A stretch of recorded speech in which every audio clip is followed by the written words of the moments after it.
después de analizar este documental ruso sobre Hiroshima y Nagasaki, podemos notar más diferencias entre las interpretaciones, porque vemos que se entrevistan dos caras de la moneda: el nieto de Truman y víctimas de estos atentados a Hiroshima y Nagasaki.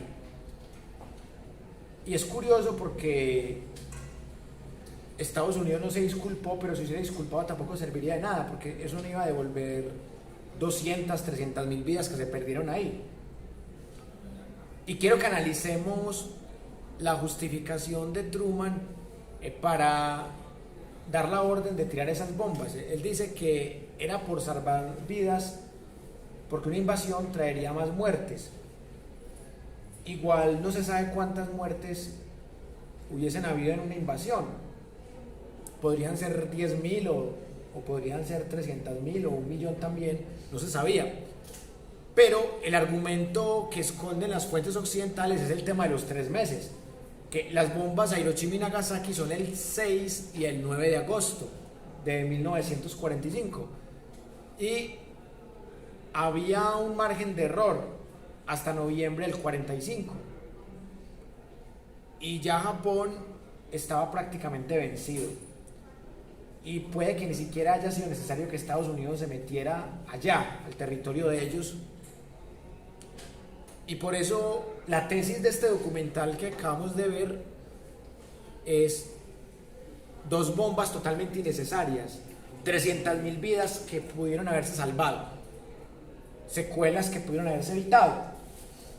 Pero tanto en los libros como en los documentales europeos y gringos vemos otra cosa. Vemos que antes las bombas fueron las que salvaron más vidas, las que derrotaron a Japón. Entonces miren, ahí está la gran diferencia entre una interpretación y la otra. Ya cada quien sacará sus conclusiones de cuál interpretación le gusta más, o cuál le parece más verdadera, cuál le parece más falsa, si las dos le parecen falsas, que también puede ser el caso. Igual, también quiero que analicemos un par de batallas que fueron definitivas para la derrota nazi. Ya vimos las bombas que certificaron la derrota japonesa, y definitivamente la batalla de Stalingrado no solo fue definitiva, sino que fue la más sangrienta de toda la historia. Y esta batalla es muy poco mencionada en las fuentes occidentales. En el libro que estamos analizando ahorita no se centran mucho en ella, le dedican unos cuantos párrafos y ya. Quiero que también analicemos un corto documental que nos muestra la lectura rusa de la batalla de Stalingrado, para que sigamos atando cabos y viendo la diversidad de interpretaciones. Escuchen esto, a ver qué tal les parece. Sí. Hiroshima y Nagasaki todavía están muy concentrados en radiación. Pues en este momento Japón está totalmente como un país satélite de Estados Unidos. Miren que es algo que no se dice muchas veces en las fuentes occidentales, que Japón no puede tener ejército, solo puede tener unas autodefensas. Y esto lo dijeron en este documental ruso, pero aquí no lo dicen, que Japón no puede tener ejército porque Estados Unidos se lo tiene prohibido. O sea, que Japón es una especie de perrito faldero de Estados Unidos. O sea que se van a cumplir ya 80 años de eso y todavía siguen siendo una colonia. Alemania también está llena de bases militares de Estados Unidos. Entonces miren, los perdedores de la Segunda Guerra Mundial son satélites, son aparentemente naciones independientes, pero sabemos que en el fondo no son independientes. Y por eso vamos a mirar por qué la batalla de Stalingrado fue definitiva para la derrota nazi. Ya vimos estas bombas, cómo incidieron en las dos versiones para la derrota japonesa. Ahora miremos por qué la batalla de Stalingrado es tan importante para esta derrota de Adolf Hitler y sus huestes. Exacto, primera derrota y sobre todo en territorio soviético, porque luego viene la batalla de los tanques o Kursk y la batalla de Berlín. Vamos a escuchar esta versión, a ver qué tal les parece y vamos a analizarla con el rigor que merece. Una batalla que duró de julio del 42 a febrero del 43.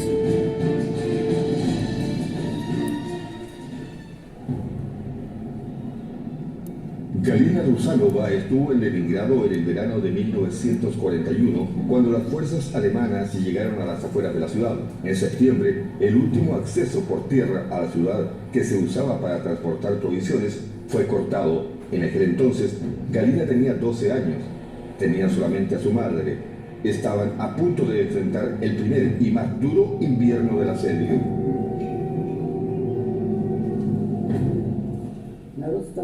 La gente empezó a morir. Literalmente se morían en las calles. Al principio no lo comprendía. Vi a una señora mayor andando y de pronto se cayó. Me acerqué para ayudarle a levantarse, pero no se levantó. Había muerto. El asedio duró casi 900 días. Murieron cientos de miles de personas. En marzo, Galina y su madre pudieron salir de la ciudad a través del lago Ladoga por el denominado Camino de la Vida. Mamá me dijo, la única razón por la que nos vamos de aquí eres tú. Cuando llegue la primavera con los cadáveres por todas partes estallará un brote infeccioso. Tenemos que sacarte de aquí.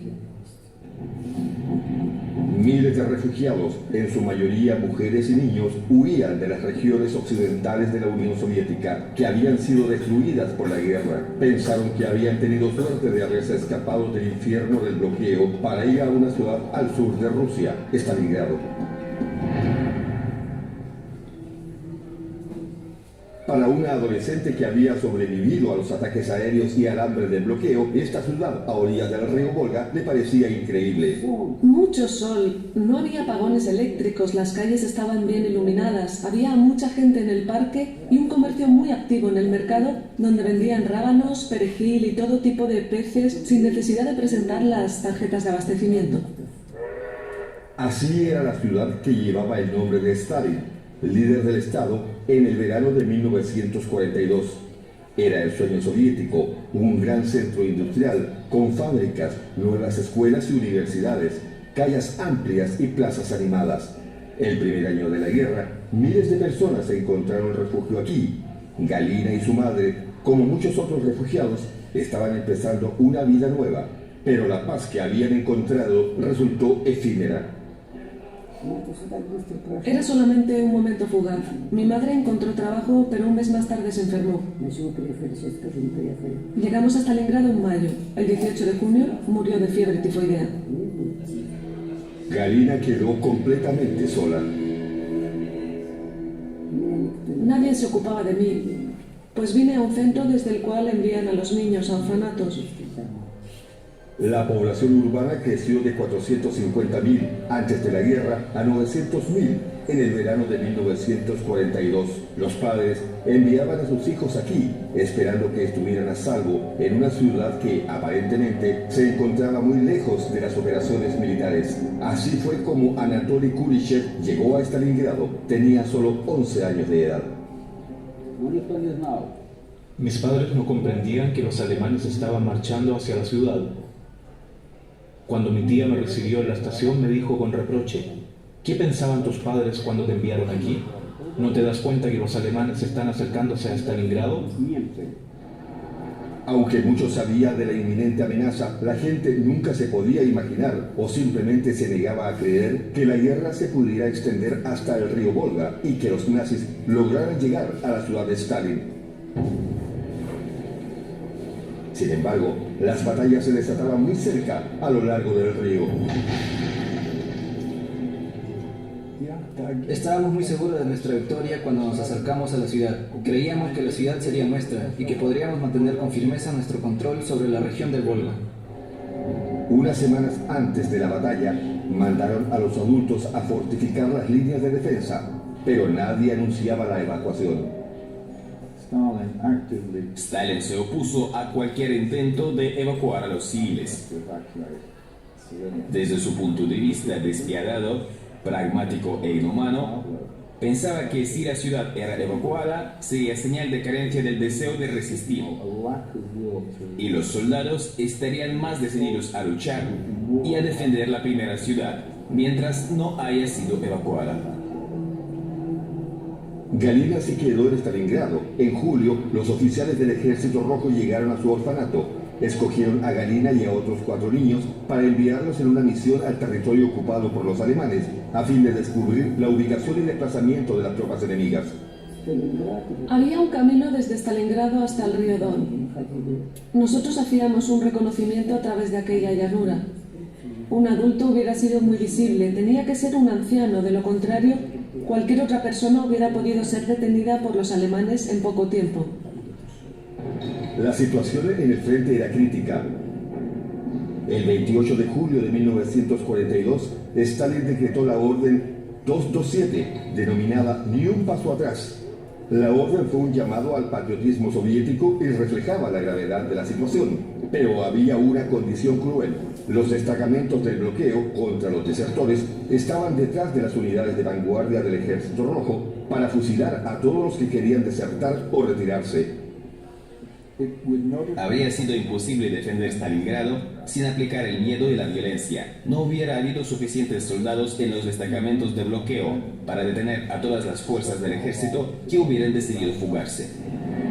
A comienzos de agosto, definitivamente llegó la guerra. Los aviones alemanes bombardeaban las afueras y probaban las fortificaciones.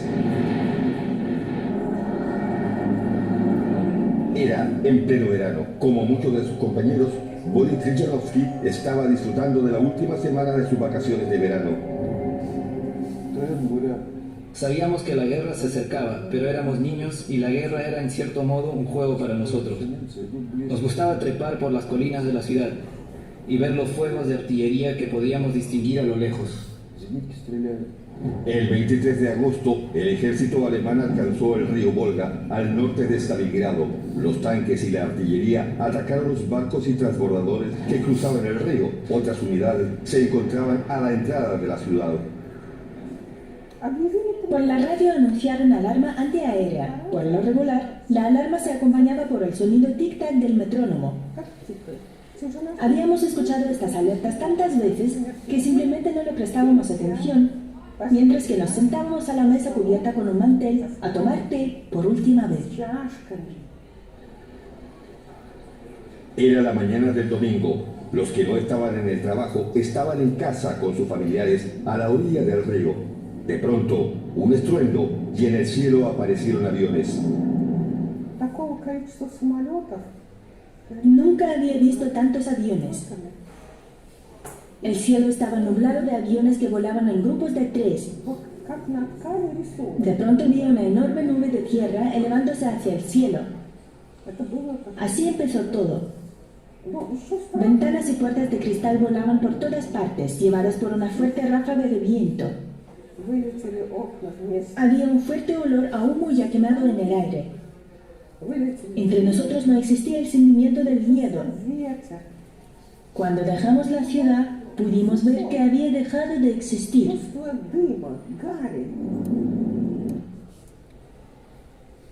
Hay 2 elementos ahí interesantes para resaltar de esta parte del documental sobre el contexto de la guerra mundial en Stalingrado, y es cómo la población soviética se había preparado psicológicamente para esta guerra, porque otra gran diferencia de esta historiografía con la historiografía occidental radica en que ellos no le llaman a esto la Segunda Guerra Mundial, como estos libros que hemos estado analizando en la primera parte de la clase.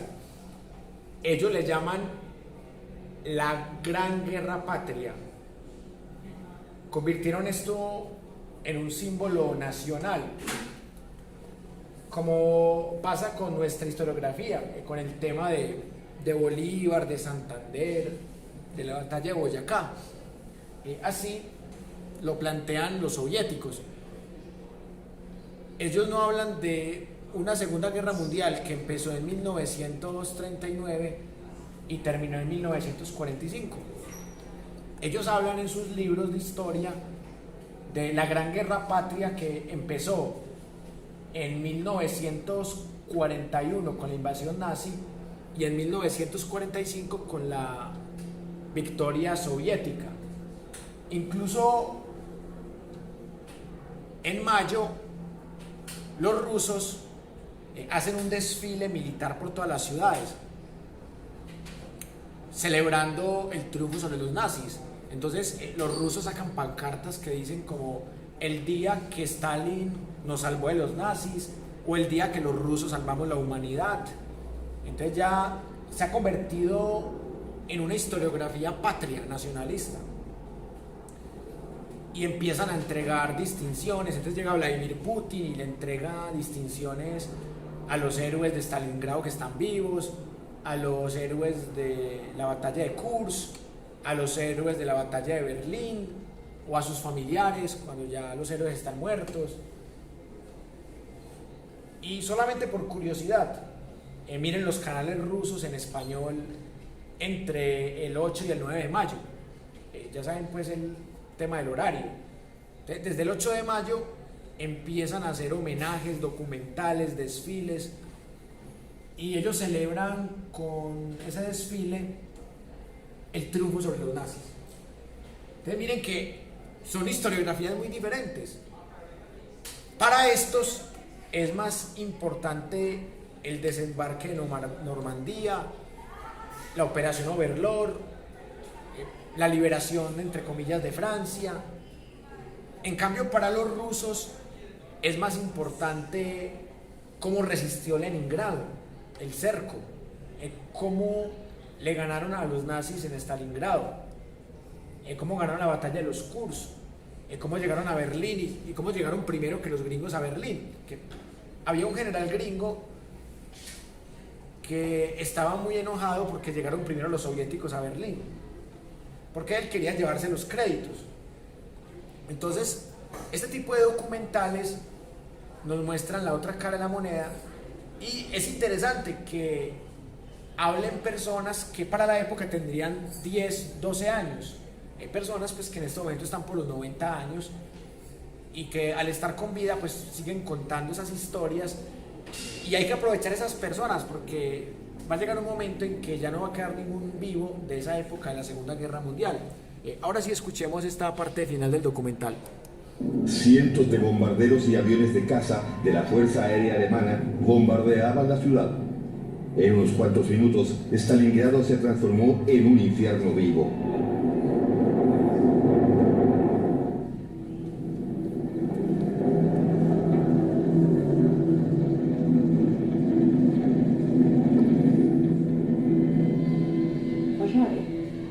La ciudad estaba toda en llamas. La gente corría por la calle con sus hijos. Vivíamos cerca del centro de la ciudad y esta era la calle principal en aquel entonces. Las bombas explotaban por todos lados. Era terrible. Era el 23 de agosto. Durante el primer ataque aéreo, Anatoly se encontraba frente al río con sus amigos. Cuando cesó el fuego, trató de encontrar a sus familiares. Regresé a casa y ¿qué fue lo que vi? Fue un impacto directo de bomba. Mi tía y todos los demás estaban muertos. Pensé con horror, ¿y qué voy a hacer ahora? Durante las etapas iniciales de la batalla, los alemanes bombardeaban el centro de la ciudad deliberadamente para causar pánico masivo y una mayor destrucción. Los cuerpos de los muertos estaban esparcidos por las calles. Cada cual trataba de salvarse a sí mismo. Muchos corrían hacia el Volga. En la ciudad reinaba el caos. Quedarse en Stalingrado o abandonarlo, las dos opciones podían resultar un peligro mortal. Los caminos de salida de la ciudad estaban controlados por los alemanes y el Volga se encontraba bajo intenso bombardeo. La gente estaba desesperada por salir de la ciudad a toda costa. Cuando el bombardeo comenzó, mi abuelo nos escondió en el sótano de la casa. Había pocos refugios antiaéreos en Stalingrado. Mi madre me dijo que ellos estaban ahí en plena oscuridad y en la noche alguien se la llevó al puerto fluvial. Allí había muchísima gente. Así era antes de la guerra. En 1942 nadie filmaba a la muchedumbre que irrumpía en los transbordadores que salían de los astilleros. Los que se quedaban en la orilla contemplaban el bombardeo de los transbordadores. La gente se quemaba o se ahogaba en el río. La madre de Vladimir fue una de las pocas personas que lograron sobrevivir. Ella llevaba al recién nacido Vladimir en sus brazos. Su hermana mayor, Alia, murió justamente antes de nacer. Fue una tragedia que, tal vez, le salvó la vida. Mi madre creía que ella fue muy afortunada al tener solo un hijo en aquel momento. Decía que si Alia no hubiera muerto, ella nunca hubiera podido salir de Stalingrado con 2 hijos en sus brazos. Los que no pudieron huir de la ciudad en los primeros días se convirtieron en rehenes de las fuerzas alemanas cuando entraron a la ciudad. La única oportunidad para ellos era buscar refugio entre las ruinas carbonizadas y los escombros. Desde aquel momento, los civiles generalmente empezaron a valerse por sí mismos, y entre ellos miles de niños. Anatoly y su amigo se escondían en los escombros. Ellos sobrevivieron al bombardeo, pero estaban medio muertos de miedo y de hambre. Mi amigo trató de quitarle las bolsas con comida a los muertos, pero cuando salió le dispararon un tiro. Solo un tiro. Andrei cayó al suelo y se quedó tumbado. Cuando me quedé solo, sentí tanto miedo como solamente un niño pequeño podía tener. Fue solo el principio de la lucha por sobrevivir en una ciudad que ya no estaba en condiciones para vivir. Todos estaban frente a la muerte.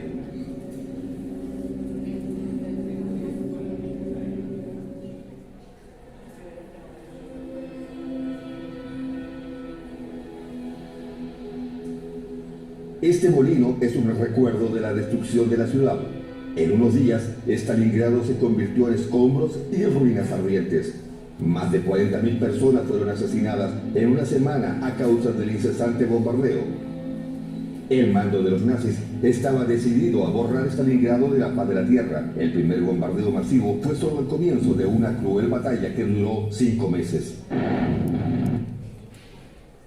Estos 5 meses fueron terribles, pero fue ejército contra ejército.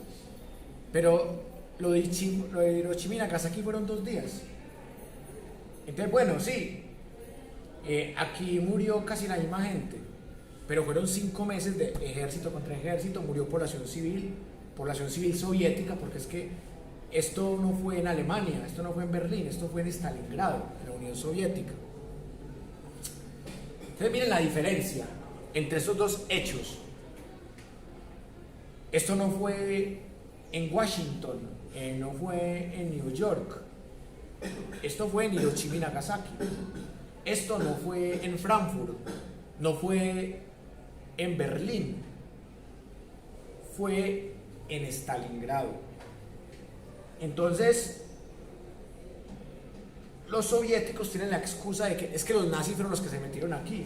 Los nazis fueron los que violaron el pacto de no agresión Ribbentrop-Molotov, y nosotros nos defendimos y les ganamos, pero les ganamos perdiendo cientos de miles de vidas. O sea, que en una semana maten 40.000, terrible. Pero en Hiroshima y Nagasaki en 2 días mataron 300.000, y población totalmente civil.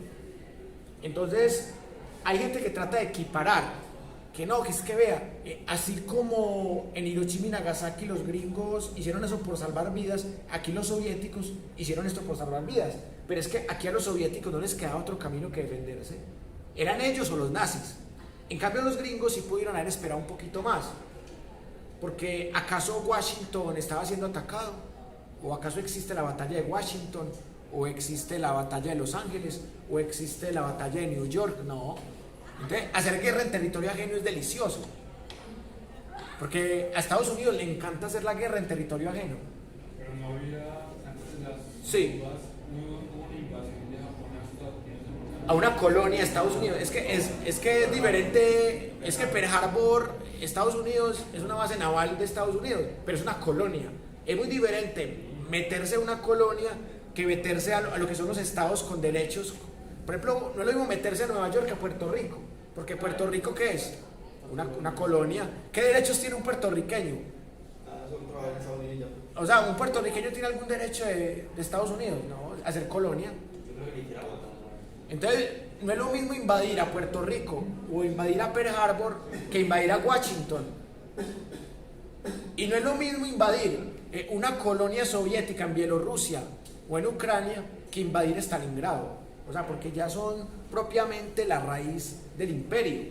Es más atrevido invadir Stalingrado que invadir una colonia que queda en Georgia o en Bielorrusia, una colonia soviética, o que invadir un país pequeño de los eslavos. Claro, los Estados Unidos, como son imperialistas, dicen, es que se metieron con Pearl Harbor.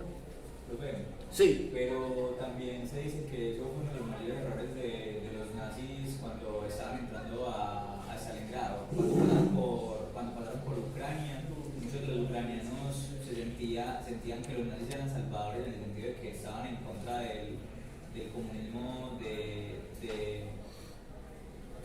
la Unión Soviética y querían como ser parte del ejército nazi para ayudar a seguir en la toma de Stalingrado, por ejemplo, y Hitler dijo que no, que no estorbaba, solamente eran estorbos, y eso fue, pues hubiera sido muchísimo ejército nuevo ucraniano que se iban a ir a las tropas de los nazis, pero Hitler los Claro. Ahí viene el tema de Stepan Bandera, que termina siendo un ídolo nazi porque fue un rebelde entre los soviéticos, y eso también tiene que ver mucho con el actual conflicto en el Donbass.